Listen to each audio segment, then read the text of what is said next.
અમદાવાદના વાડજ સર્કલ પાસે ગમખ્વાર અકસ્માત સર્જાયો હતો, જેમાં એક કાર ચાલકે 3 ટુ વ્હીલર અને એક રિક્ષાને અડફેટે લીધી હતી. માહિતી અનુસાર થલતેજની મણિચંદ્ર સોસાયટીમાં રહેતા 73 વર્ષીય રમણ પટેલ પોતાની એમજી એસ્ટર કાર લઈને સોરાબજી કમ્પાઉન્ડથી વાડજ સર્કલ તરફ આવી રહ્યા હતા. ત્યારે સ્ટીરિંગ પરથી કાબુ ગુમાવતા 3 ટુ વ્હીલર અને એક રિક્ષાને અડફેટે લીધી હતી, જેમાં 3 મહિલા સહિત 6 લોકોને અડફેટે લીધા હતા.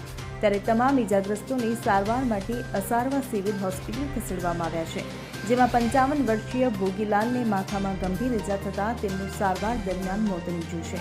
જ્યારે 45 વર્ષીય અલકાબેન પરમાર, 80 વર્ષીય નર્મદાબેન સવદરિયા અને 40 વર્ષીય જાનકીબેન પરમાર આ ઉપરાંત અન્ય 2 અજાણ્યા પુરુષો હાલ સારવાર હેઠળ છે. જોકે બનાવ સ્થળે ટ્રાફિક એસીપી સહિતની ટીમ પહોંચી હતી અને કાર ચાલક રમણ પટેલની અટકાયત કરવામાં આવી હતી. મહત્વનું છે કે આ અકસ્માતમાં 2 લોકો પરથી કારનું ટાયર ફરી વળ્યું હતું, જેના સીસીટીવી પણ સામે આવ્યા છે. Bureau report CN24 news. હવે જુઓ દેશ દુનિયાની તમામ ખબરો તમારી આંગળીના ટેરવે.